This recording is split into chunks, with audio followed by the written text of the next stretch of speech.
Okay, so today we're going to be looking at some news, I guess? Yeah. Some look at some of the things going on in the world. Do you have this pulled up anywhere? Is it in the show notes? It's in the show notes. I have everything in the show notes along with a summary of what the articles detail. Okay. Lucky number 13. Yeah, here we are. Okay. Oh, yeah. Oh, shit, you got a bunch of news. Okay, so Cappy, what's up first? What do we got here?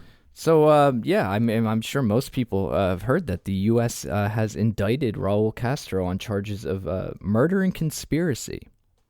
So is he the president of Cuba or the former president of Cuba? The brother of Fidel? Yeah, he's the president of Cuba's Miguel Diaz-Canel, but Raul Castro is the general secretary of the Communist Party. Oh, okay. So which is the more vaulted position, or vaunted. Well, yeah, he's considered the leader of the revolution. Okay. That's a very interesting thing, huh? It's an interesting dichotomy to have a working government that's also a revolutionary communist party. Yeah. So it's like the RevCom or the Revolutionary Communist or the Communist Party is in power, but it also sort of operates differently. It's like the DCCC versus, a Democrat president. Yeah. Well, like, for instance, Stalin was the general secretary of the Bolsheviks, but he didn't hold or didn't always hold a position that we could compare to a president. He held high-ranking positions in the government, but there were other people as, like, prime minister in this position now. I forget what his position was exactly, but that happens a lot. Supreme leader. You could essentially consider him that, yeah. Yeah. Sort of a nice honorific. Yeah. No, it's I mean, it's funny because supreme leader is a term that people think it's so like, ooh, spooky. And then it's like, wait, well, what's the difference between saying like supreme leader and prime minister, right? It's not really that spooky. It's literally the same thing. Like primero is like what, number one, like your first cousin. Yeah, It's just like different Latin or Greek or whatever. Yeah. It's very interesting. Also, like, people should go back and look at all the titles that we almost landed on instead of president. Yeah. There's like some weird, like exalted, like king, this, that, his majesty. There was all kinds of terms that we almost went with for the presidency. It's kind of interesting. Should have gone with supreme leader. It's more based. So anyway, so the U.S. is indicted Raul Castro because in 1996. There was an incident where an organization of Cuban exiles who they're essentially a terrorist organization, but they were flying planes into Cuban airspace over and over again, and they had been warned and warned and warned, and this was like repeated and repeated. So eventually Cuba said, fuck this, we're going to defend ourselves, and they shot him out of the sky. Do you know Frank Sturgis? I know. I just put in, I'm double vellowed in. Frank Sturgis was one of the White House plumbers. Okay. That's what his job was previous to the Bay of Pigs, was driving a private aircraft along the coastline of Cuba to vet their anti-aircraft artillery capabilities. I see. So this is a thing that they've been doing for 30 years. Oh, yeah. Doing just flybys to check for readiness. Which is like super aggressive and weird. But that's a different rabbit. When you said like the gusanos are basically terrorists, it's like people have no idea. No, Every little piece of like Operation Condor bullshit the United States does, regime change or whatever, it always has some Cuban quote unquote exiles involved in it. From fucking even internally in the United States with like Watergate, they're always roping in these fucking gusanos. And this like organization. Destiny. It's been alleged that they have connections to the CIA and the FBI, and not shocking. Of course they do. You know what I mean? Yeah. This is nothing. They're like Kurds. I mean, yeah. They are leveraged and used as a battering ram. So the anarchists are pro Gusano, I'm guessing. Some of them probably are. A lot of them probably are because big scary authoritarianism. You know what I mean? But. I was just thinking about this the other night, and there is no such thing as anti-authoritarianism. That's not actually a thing. Like, that doesn't exist. That's an idea in your head. That's not a position you can hold. I think that communization theory is anti-authoritarian because they're not even willing to invoke permanent revolution or leading. They're like, no, just let the liberals mob themselves into a revolution. They're really hands off.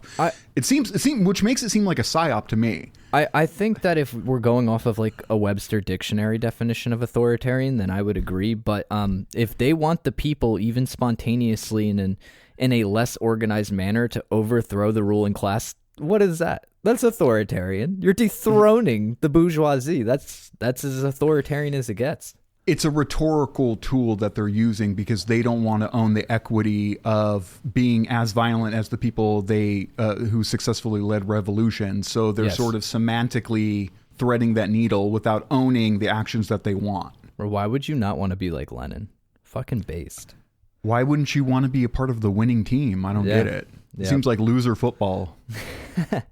So anyway, with this whole thing going on, I guess we'll have to see where it goes. I know a lot of people are talking about, I hope they don't pull a Venezuela and Cuba. I think that would be a lot harder for them. Why? But why? Because I think Cuba is a more ideologically solidified country, and the people have a very fighting spirit in Cuba. Let's not forget that the revolution in Cuba started off with like 15 people. And in the beginnings of the revolution, they were very, very small. They were sending little groups of 3 or 4 guys to fight battalions of Batista's troops. And they were doing that guerrilla warfare and fucking them up, taking their guns, going to peasant villages, recruiting peasants, arming them, and that's how they grew the revolution, super based. I mean, small groups of men with no tanks taking on battalions with tanks and trains, and, it's an incredible story. And there does not exist in Cuba a sort of liberal opposition party that they can appeal to or to betray the administration? No, Cuba is very authoritarian. And you know what I mean? And it's worked for them. You know what I mean? There is no... Cuba doesn't, kind of like how the DPRK in China have like multi-party consultative democracies. Cuba doesn't even have that. Based.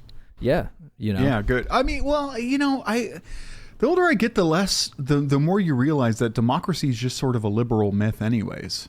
Sure. Yeah. I don't care how distributed the correct decision was. I just care that there was a correct decision made. Yeah, I mean, I agree with that to an extent. I think democracy is important, but I think that our idea of what democracy is and what liberals' idea of democracy, they're two different things. You know what I mean? I need to do more reading on those. What'd you call it? Collaborative administration, political. They call them multi-party consultative democracies. So, like in China, the only legal ruling party is the Communist Party, but other parties consult with the Communist Party and are welcomed into, like, the National People's Assembly, and they come to decisions. You know what I mean? It's a good way to get everyone from every section of the population involved in the political system so that everyone can be represented, everyone can have their concerns heard, everyone can help come to decisions, but you can never rule the country. Yeah, good. So basically, I think that the Cubans are accusing the U.S. of basically saying that these accusations are just to justify continued sanctions and pressure, and I agree with them. I think that this is a way for them to not only intensify sanctions, but to build up in order to depose of the Communist Party, of people like Raul Castro. And the reason why I think that is because what we saw in Venezuela, what we saw in Iran, this is the pattern. Yeah, no, they definitely, months ago before this started up, they were talking about, and I want to do Cuba next. And then they started seizing oil tankers going to Cuba, and now they're using 30-year-old pretext for action against Cuba. Yeah, I 100% see them. I just don't know how that would work. But to be honest, I don't know how Cuba's managed to stay around this whole time. Well, is it just because of the USSR, number one? The threat of imminent war if action was taken against Cuba above and beyond like economic sanctions, right? So that, and I guess China is why they basically leave Cuba alone. So, that might be part of it. Cuba has a pretty good relationship with Russia too right now, and they have some sort of like military agreement. It's not quite as, great as a military agreement between the DPRK and Russia, but it's still something. And I had just read today that they just got like 350 drones. So like, nice. if we fuck around, we might find out, and it's going to be hitting pretty fucking close to home.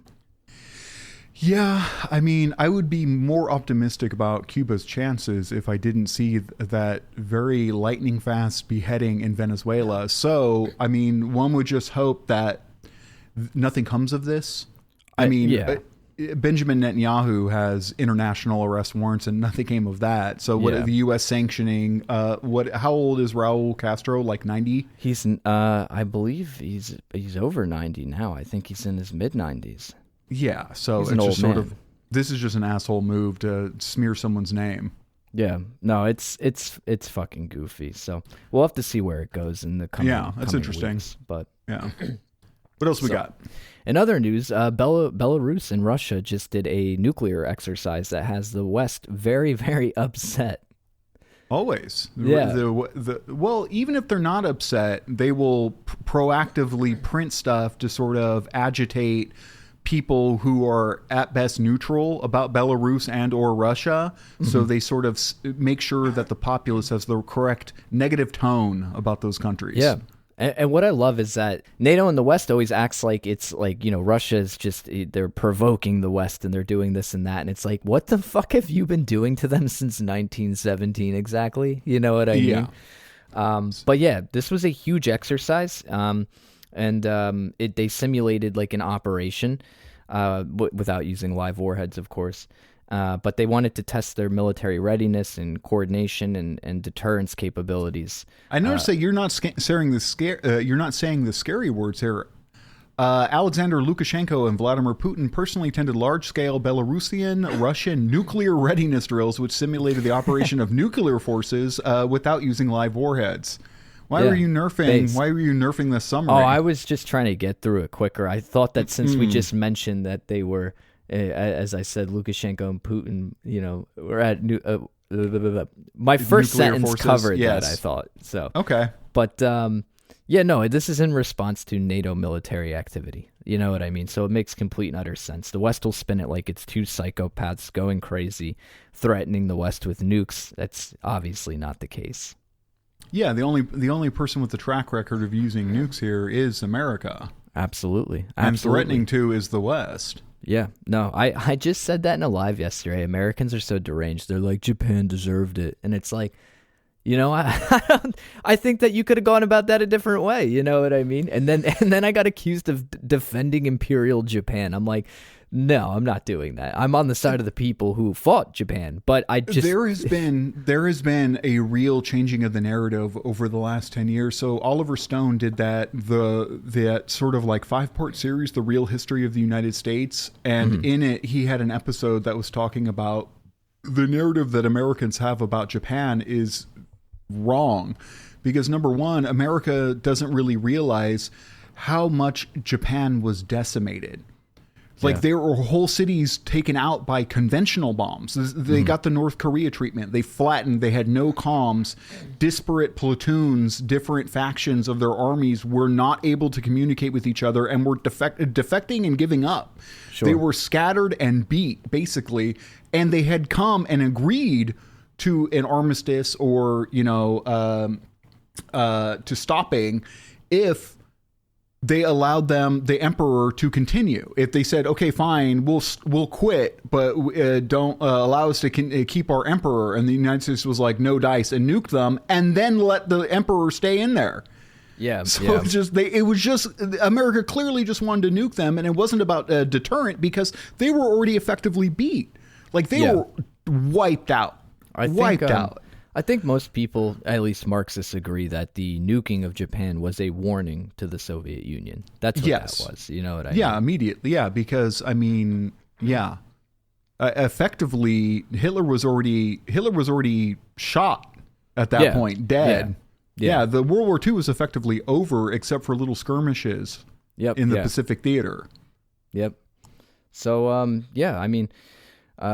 again, I was excited to see this because I'm not a big fan of NATO expansion into Eastern Europe, so it's good to see countries ready to defend themselves by any means. And I'm not a big fan of NATO at all. No, that's why. So the stated purpose of NATO, I think, what did Churchill say, that it is to keep America in, keep the Russians out, and keep Germany down.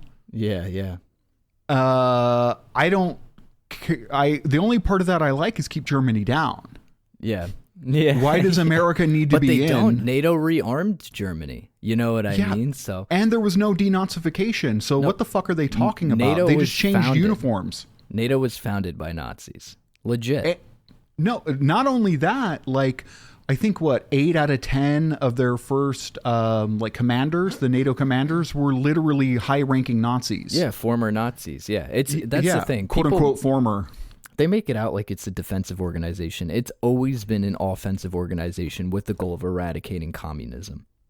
Plus, NATO and Nazi is just so similar. I don't know. Yeah, same thing. I agree with you. And then, let alone Gladio type stuff, and Greece, Turkey, and Italy. Yep. Yeah. So, on from that, we have some updates on the Russian-Ukraine war. While we're talking about this, Putin and Lukashenko and their nuclear business, we might as well, give some brief updates here on the Ukraine war, because there has been a lot going on regarding that during the month of May. Speaking about no denazification. Yeah, right. Yeah, well, absolutely. So Ukrainian forces attacked a college and a dormitory with children. Of course they did, which was in the Luhansk People's Republic. The Nazis love to attack schools. So as of right now, we know that 6 people were killed and 15 people remain missing.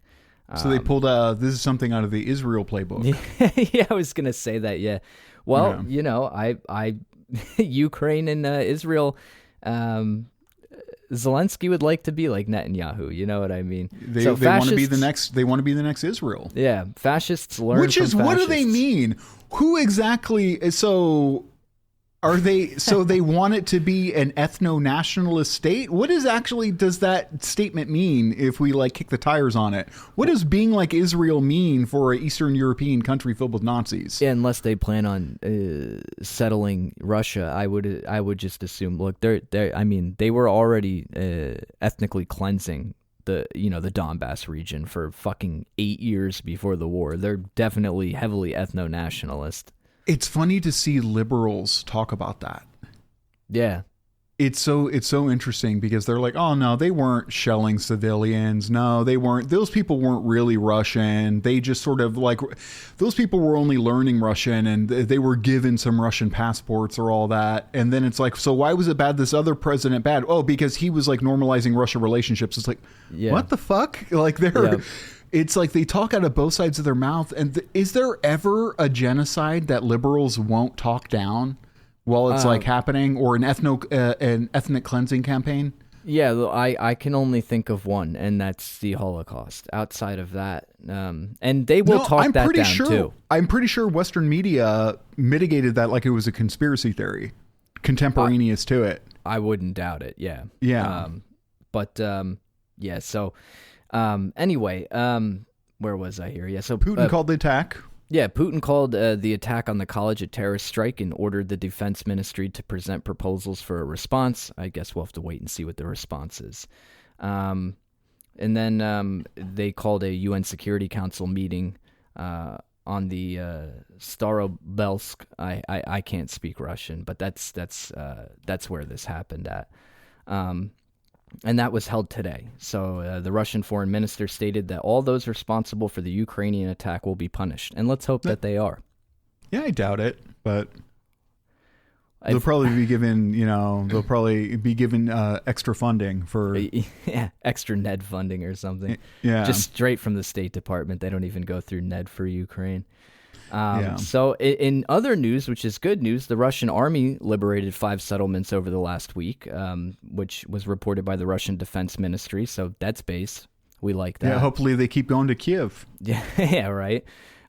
Ukrainian forces lost up to 7,830 servicemen and 106 armored vehicles across different directions of the special military operation over the last week, which is significant. Are they still conscripting just randoms? I would assume they are. I've seen awful footage. Like we're talking about people that are missing digits and limbs, shooting guns with string tied to the trigger, tied around their arm, disabled people, like people with Down syndrome being forced onto the front lines and being bullied by their squad mates. It's awful. They're that was like 4 years ago. I saw people like screeching, being conscripted and thrown on the front lines. It's like, brother, this, and that, like, in liberal seething and coping, like, oh, Ukraine's going to win. There's no way they can lose. And like, it's very interesting what a couple videos here and there will show you. It's like, brother, I'm seeing them pick like F-string troops, forcing people who you would not trust to sell slushies and throwing them on the front line like that's going to do anything. They're literally using them as cannon fodder at that point. Where is the route to victory here? It's like shields. The only route to victory is for the profits of the Western companies that are selling arms to Ukraine, funded by other Western countries. Regardless of which direction this war goes, U.S. weapons manufacturers and defense contractors made a fucking killing off of it. So literally, they don't really care which way it goes. No. At one point, there were like, I was saying like a couple months in, like, Ukraine should just quit. They're like, well, what about the debt? I'm like, you're just, how bold Western liberals are when other people are dying for a cause that doesn't affect you. Oh, yeah. Like, they're just like, no, they should fight until they're hamburger. It's like, they're already hamburger. Yeah. And you're just killing second, third, fourth, fifth, sixth, seventh tier conscripts forced to fight for this completely unwinnable war. There's zero shot they're ever going to win against Russia. I don't even know if Europe could win against Russia. Well, that's the thing. And people, because people always say this, they're like, Russia can't even beat Ukraine. And it's like, I don't think you understand. They have the full force of NATO behind them, and they're still not winning. Like, they're still not winning. No. And to be honest, though, they don't really have the full force of NATO.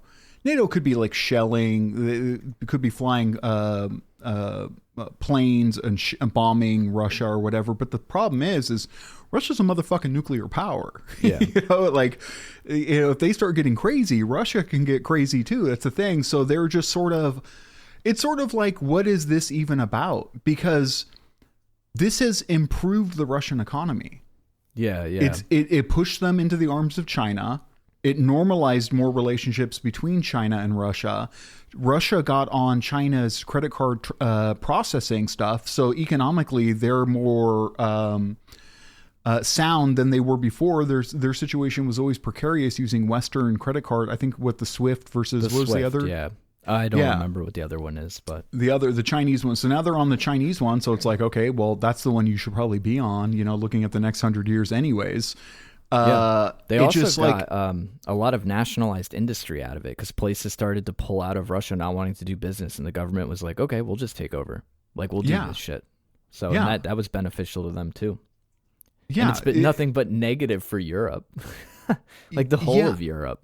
And literally this war that doesn't serve anybody except the Clinton class interest, right? Like the NED USA, Clinton and Bush class people in America, they're the only ones that have such a grudge against Russia.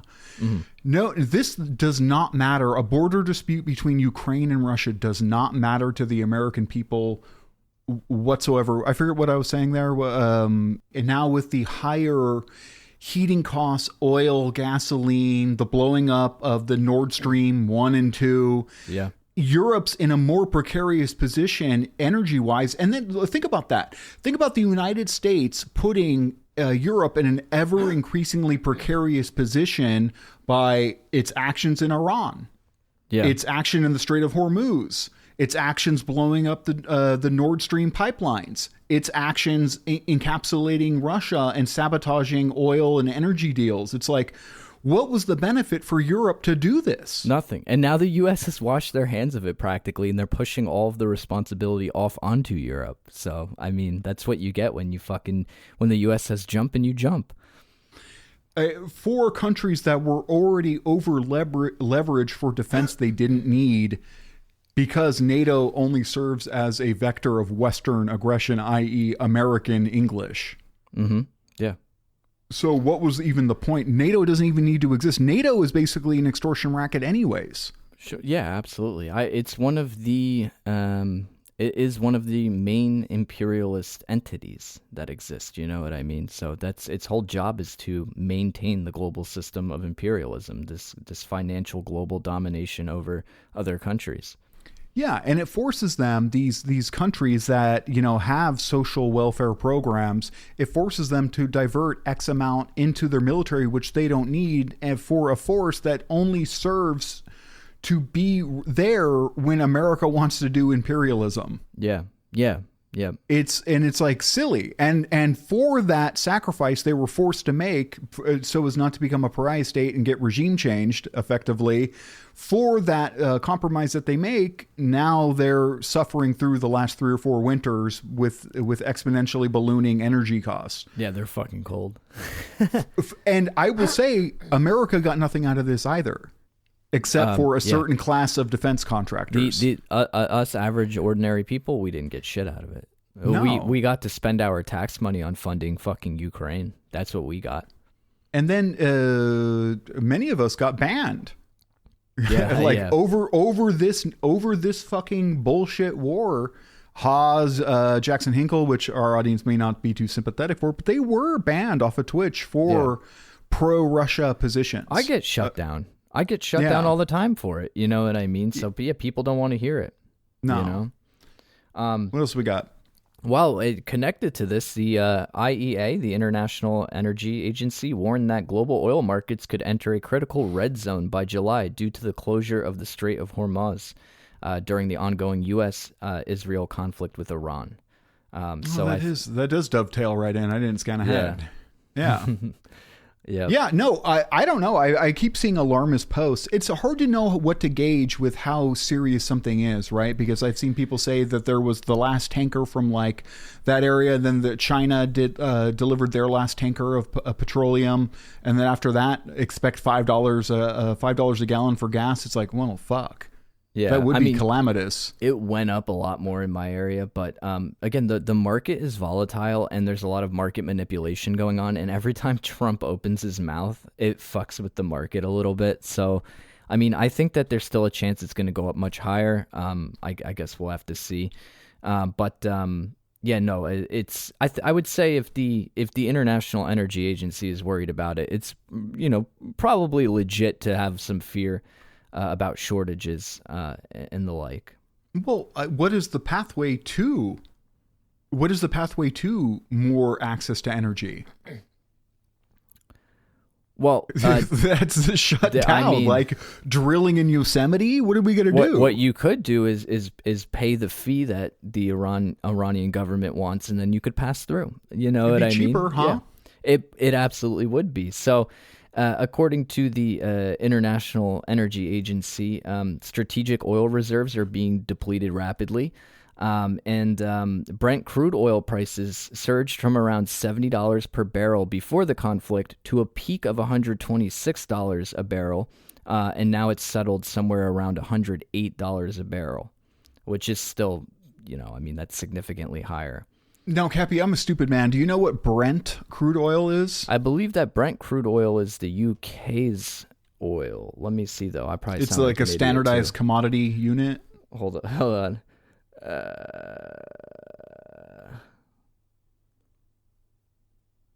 Okay, so I guess I was wrong. So we cut that out.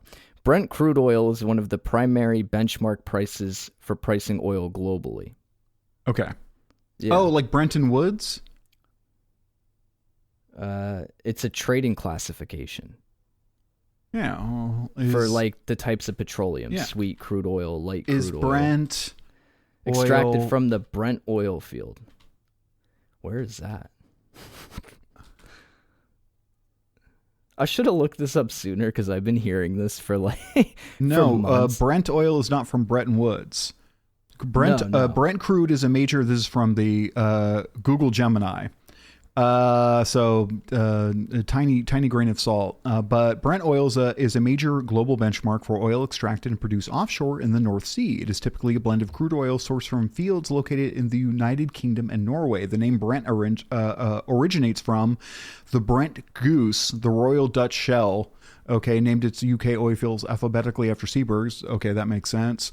Geological formations, it's also an acronym for the 5 geological formations of the original Scottish offshore field: Broome, Rannoch, Etive, Ness, and Tabert. Bretton Woods, on the other hand, refers to the famous 1944 International Monetary Conference held in New Hampshire, USA, which established the rules for commercial and financial relations amongst the world's major industrial states. The only connection between the two is the historical timing. The breakdown of the Bretton Woods financial system in the early 1970s directly preceded the first major global oil shocks.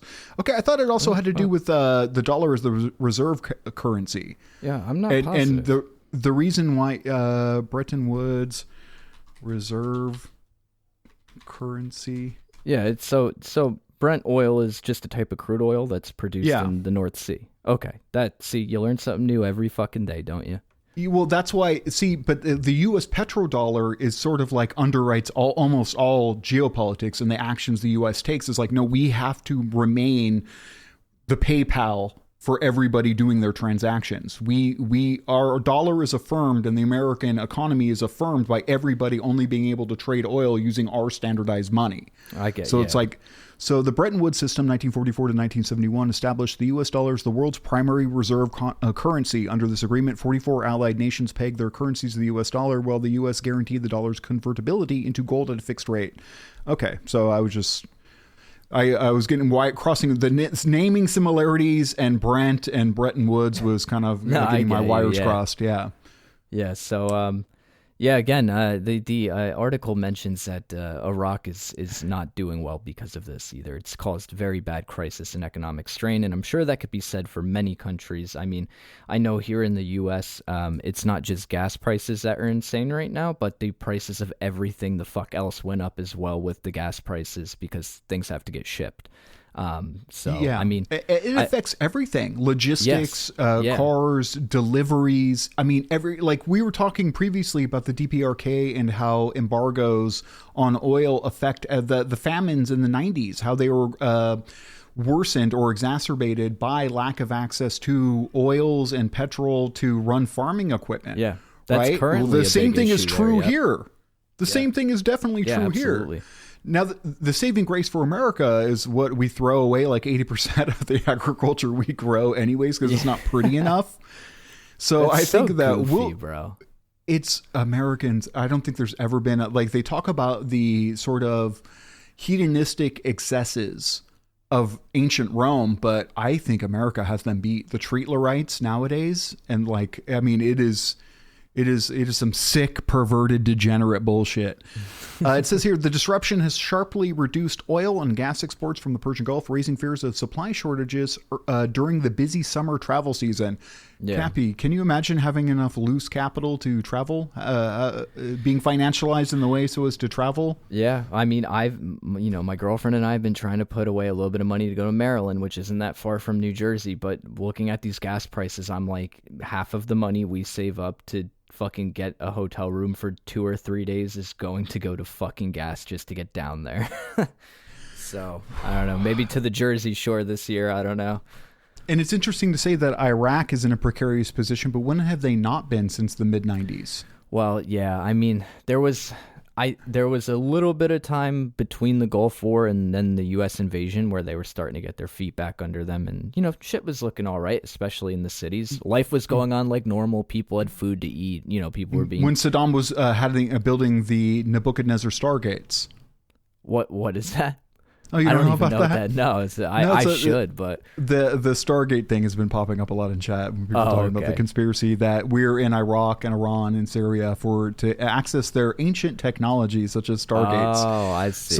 So someone linked an old episode of Ancient Aliens, and they were talking about that. They were showing like Saddam positioning himself as the Neo Nebuchadnezzar, and it's like like instead of like the big.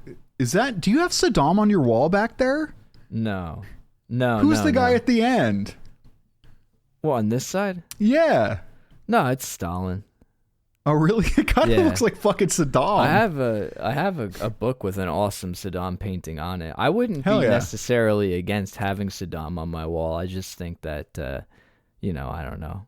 He would go hard. Dude, yeah, I mean, the dude had a good mustache, and he was pretty tough looking. So reincarnation of Nebuchadnezzar. I mean, that's base stuff. But also in a silver lining, so while this energy crisis is affecting them during a period of rebuilding, they're also doing so without U.S. troops intervening, right? Since we kicked them, or since they literally did an armistice to say, please stop killing us enough for us to evacuate everyone the fuck out of this country, finally. Yeah. Yeah, no, Iran effectively decolonialized Iraq. I mean, there is, as far as I know at this point, there is no U.S. troops or NATO troops in Iraq anymore, which is fucking great. There's probably always JSOC people lurking around the Middle East, like little troops infiltrating those long hair sleeved, those real slick motherfuckers, the CIA kill squad guys. They're probably always getting in and out, but rank and file boots on the ground troops probably not, huh? Well, all their infrastructure got fucked. Like that's why a lot of. They don't report on it all in the U.S. media, but the amount of fucking bases that Iran hit throughout the let's call it what it is, West Asia, not the Middle East. West Asia, use the true. Colonizers' language. True. They hit an insane amount of fucking infrastructure, military infrastructure. So good. Because like as much as you are, and we've talked about this before, as much as you and I aren't very sympathetic about like someone like the King of Jordan, right? The U.S. is forcing them to have bases there. Those countries are forced to have bases there. Those bases are not strictly, it's sort of like you're blaming the victim almost for being complicit in imperialism, because what the fuck is Jordan going to do when the United States comes knocking? Yeah, Says, all it takes is the New York Times to prime the pump a little bit by posting some stuff about Al-Qaeda in Jordan, and you're fucking toast. So I would say, both are true. I think that it's beneficial for the ruling class of Jordan, but also what choice do they have? You mean because of regime stability? Like they're not going to get couped if they allowed the bases? Yeah, and it doesn't, right? It may be bad for the people of Jordan, but it's not bad for the bourgeoisie. They're doing fine. You know what I mean? The royal family, they're doing fine. I don't know if anybody ever flourishes being under the thumb of imperialism. It depends. It depends. If you can, because there are opportunists where so long as they're enriching themselves and they're getting a good deal, then it's fine. I mean, look at Cuba, for instance. The Batista government, they didn't give a fuck if the mafia was running shit. They didn't give a fuck if it was Americans. They were very happy to open up their market to America so long as they made off all right. Well, the thing is, it's implicit in the American imperialism sort of mercantile resource extraction is foreign direct investment and a privatization of services largely by non-local companies. Yeah. Right? So if Jordan actually succeeded in kicking them out, there could be at least Jordanian ghouls privatizing stuff and not fucking, Blackstone, BlackRock. And that would be better, honestly. That would be better. All things considered equal, yeah. Yeah. So, So anyway, I guess we'll see if the gas prices go up or not. I fucking hope to God they don't go up anymore because I can barely afford to live right now. And at this rate, I'm never going to be able to afford heating fuel again. And it's been like 3 years without fucking heat and hot water. We're going to have to go back to whale blubber or whale seriously. Oil. You're on the East Coast, though. Have you ever thought about that, getting into being a longshoreman? No, I haven't. I don't really. You kind of. How are you? I just figured that you were because of how you dress.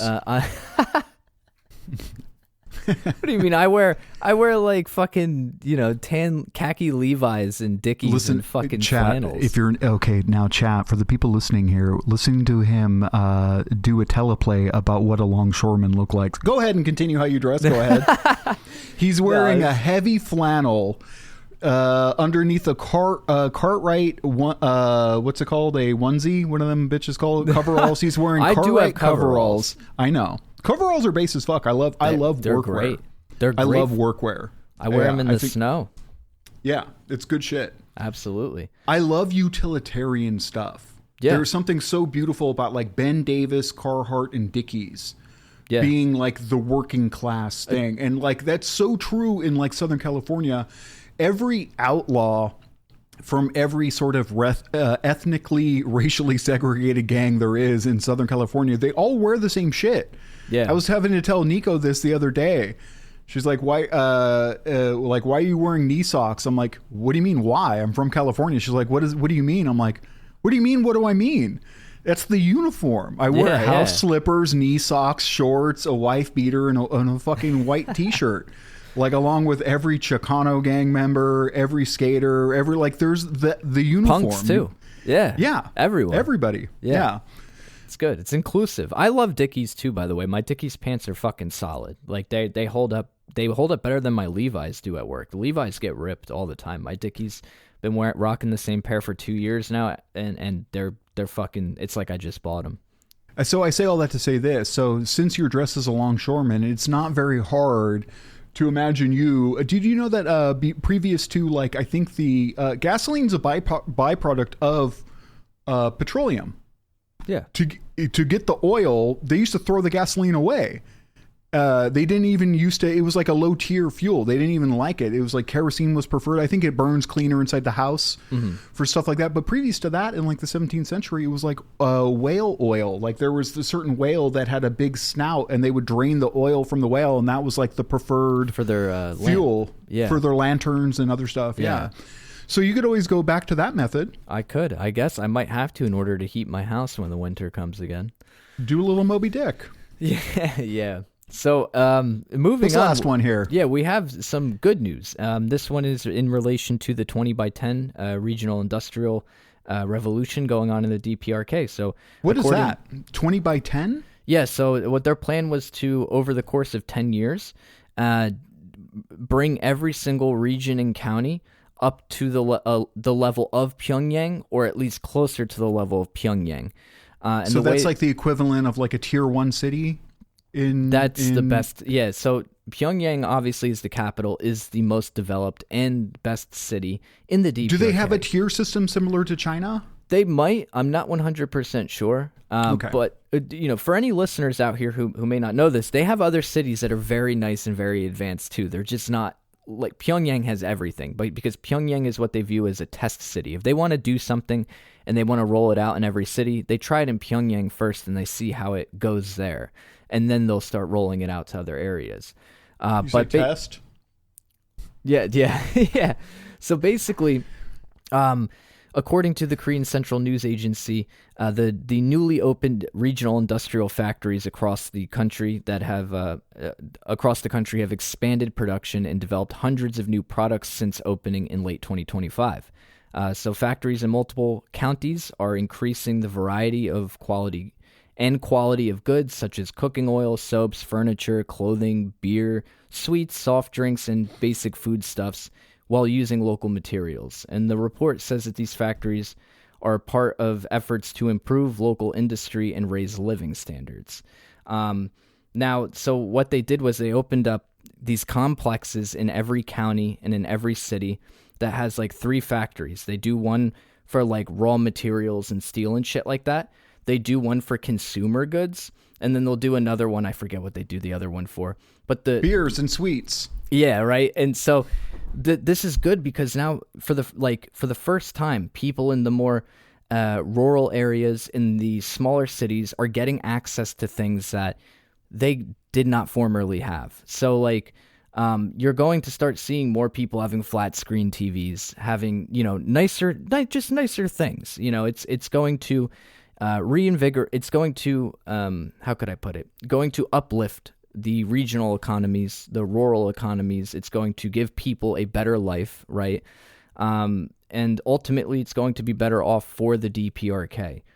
So it's going to be base to sell. So that pretty soon they're going to be able to have a flat screen, crack a brewski, and watch their bootleg Squid Games. Yeah, under penalty of death. Hey, as it is, apparently 90% of North Koreans already have TVs, right? Nice. But now you'll be able to get more stuff, game consoles and stuff like that, a computer, cell phones, like it'll be that type of stuff that really only city dwellers have will be more available across the whole country. What do you think North Korean culture's like for, like, let's say, little deadbeat kids like us? They probably don't have that misfit class in DPRK the same, huh? Like little street toughs.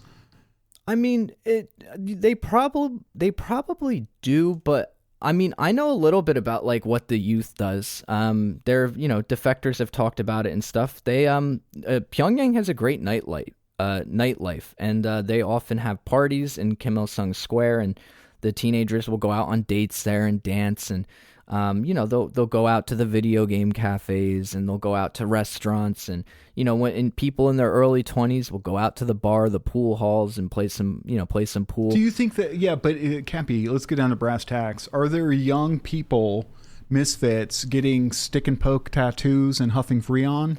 Well, I would imagine that their culture is not as corrupt as the U.S.'s, but I guarantee there are kids, they're rebelling in their own ways. You know what I mean? There are definitely... There's always got to be a class of tough guy to wow all the babes. No culture is free from a little bit of rebellion. You know what I mean? I would say even the DPRKs, but I'm sure that the way that the kids there rebel is a little bit healthier than the way I rebelled when I was a kid. Like, it's very interesting to think like how government structure affects counterculture, right? Well, I wonder what the counterculture is there. So I have a theory other than liberalism, right? Yeah. I have a theory because you have like Val Kier, somebody raised by communist parents, where they become Ayn Randian objectivist. Yeah. How do you rebel in DPRK? Well, I have a theory about this, and it's like, I feel like countries with countercultures and like very pervasive countercultures, they don't have like a good, solid, high quality culture of their own. And so it leaves people feeling alienated and depressed and like they don't belong. And so they try and find a niche where they can fit. But it's very interesting because like counterculture in America came from like black nightclubs, people who were de jure legally segregated and like treated like otherized via law. And then like in California, you have like Chicano immigrants who are like Pachuco culture that turned into like Cholo. And that's how you get, the girls with the sharp eyebrows and like, that whole like counterculture scene is just basically like immigrant communities. Sure, yeah. Right? Without immigrant communities and with like a government that's actually taking care of the basic needs that sort of fuels emo type rebellion, I wonder, like, I identify very much with school dropouts who are sleeved, but I would be very happy if a country didn't produce that also. Yeah. Well, I think that a country with a more healthy and collectivist culture would produce less of that. Because, like, I think about my own, being in the punk scene, I was a fucking pissed off, angry teenager. And, like, I was like, this shit's fucked up. I don't fit in. And when I went to my first punk show, it was like everyone there was like my family. Everyone there was pissed off. Everyone there hated the fucking government. They all thought this was bullshit. They all knew we were getting fucked. And I felt better. I was like, oh, these are my people. You know what I mean? But had I been in a culture that was healthy and good and that I felt like I belonged in, that was more community oriented, because that's what I was looking for, community. That's what people want. That's all anybody wants. Absolutely. And punk rock gave me that community. Now I hate punk rock. I think they're a bunch of degenerates. The punk scene is fucking awful. Too many anarchists. I don't like to be a... punk rock is 100% in the confines of fucking liberalism. You know what I mean? And plus, so much of it is... I don't want to go into another digression about punk rock, but I was thinking, we don't really have real counterculture anymore. We don't really have that. There's like criminalized lumpen, and that is sort of became a trend, especially in like bling era rap from 2000s on. Everybody is LARPing like they're a criminal, right? Like these suburb kids with face tats and whatever. It's kind of like, okay, well, before that, there was earnest counterculture people, but they were like literally like tradcon hippies. Christian cultists and Christian commune members, and they just were doing drugs given to them basically by the CIA. I read a book one time that said basically if you did acid in the 60s, you got it from a Fed. Absolutely. Yeah, 100%. Someone you were in the supply chain that was distributed by the Feds. 100%. Yeah. You got like at one point. I think 1 year the CIA bought all of the acid Sandoz manufacturing had out of France. They bought them out. Their whole stock of acid was bought out by the CIA. It was like so, and that's why when you see, I watch the odd documentary here and there about like underground acid manufacturers, and they get treated like they're fucking counterfeiters. Yeah, they get shut the fuck down crazy. The feds hate it when you make your own acid. For whatever reason, I think there's nanotechnology in the acid, Cappy. They're tracking you. They might be. Hey, I've only done acid once, so I might be safe. Did it not agree with you? I didn't like it. Yeah, I've been on a couple bad trips. Yeah, it was. I just after that, I didn't feel the need to ever do it again. It took me like months to recover mentally from that, and maybe I did too much. You know, it was my first time. I did 2 tabs, but I don't think that a punk scene would be very copacetic for that. No, everyone's I did it with a bunch of punks, and they forced me to do stuff I did not want to do, like watching Natural Born Killers and The Yellow Submarine, and I was like, that shit was too much. I was like, can't we just go lay out in the grass and look up at the trees? You got to be outside. You got to be walking around. In San Diego, it's a little bit nicer because you like drop acid and like go to the beach. So it's like you're there and you're grounded by the motion. It's sort of like mushrooms. You have to be grounded by something. You can't be inside in a room, a square room covered with like fake sheetrock. You know what I mean? You're all too confined and you're restricted. So you go like too inward and you have a bad trip because you're basically a monkey in a cage. But if you go outside and you're watching the trees blow and the grass move and the sand and the waves crash, you're like, oh, this is okay. Well, that was the best part of my trip was when I was coming down and we were outside having a cigarette and the trees are dancing, you know, and I was like, oh, I feel better now. I had to come outside. There's something about the natural rhythm to nature that grounds you, like your animal brain. Yeah. No, 100%. And that is, and I don't know if I would want the DPRK necessarily to have those experiences, though, Cappy. That's the thing. I don't need. Maturing is realizing that not everybody. So it's a very interesting thing. So it's almost like we judge other countries' freedom by their ability to do self-expression, because in America, self-expression is all you have. Yeah. Right. So at the same time, I don't know what litmus test I would use for self-actualization in a country that actually covers your needs. Yeah. I get you. Yeah. I know that in the DPRK, they have a very strong drinking culture, and they also really enjoy hemp. Not necessarily THC, but CBD is very big. You can get it at the market and roll up. You know, I read an article written by some people who went to the DPRK and smoked up their tour guide. It's pretty basic. Nice. Yeah, so. Yeah. Well, hopefully we'll get to smoke some DPRK hemp one day. Oh, fuck, I'd love to. Yeah, give some little miscreants stick and poke tattoos and teach them how to kick flip.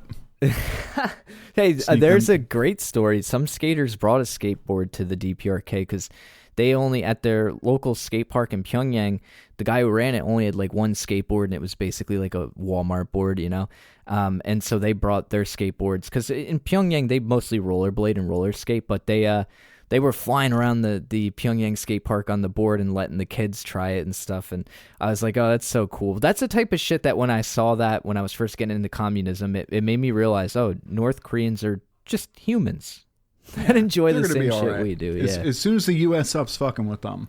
Yeah, absolutely. And Korea reunifies and they kick out those reactionary, the fascist military regime imposed upon South Korea. Well, I don't think that's in the books anymore. But, it's going to happen. Through sheer force of will. Originally, they wanted to do a one country, 2 systems deal, kind of like what China does. But now I get the feeling they're instead trying to an extent, normalize like they're now calling South Korea the Republic of Korea. They never did that before. Yeah. So I think that after, like, you know, they blew up that arch and everything, their unification arch, and they were basically like, we're no longer trying to unify with South Korea. Well, it's interesting because if some rogue administration in the U.S. kicks off a big global conflict, Taiwan is reunified like the next day, right? It's like, okay, they have to. They would have to secure Taiwan, like 100%, and to encapsulate that area from Filipino military bases that the U.S. is operating. Mm-hmm. So that's like number one. And number two, I would imagine, how long can South Korea hold out? You know what I mean? With China not facilitating the U.S. in that way any longer. Yeah. You know, so I wouldn't hold out long. It wouldn't hold out very long at all. I think if it came down to World War III, the Koreans would have no choice but to take the South. Yeah. It'd be a springboard. Because it would become another front, effectively. Yeah. Okay, well, I think that's it. Cappy, that's the news this week. We got through some news, all right? Anything else you want to tell these reprobates? Nah, have a good... Oh, fuck, Smokey. God damn. Hop down. Almost made it through the podcast without a smoky appearance. Go. Did you see him jump up? Yeah. I did. I saw a little tail go Smokey by. says hi. That's all I have to say. So. All right, everybody. Bye-bye. Later.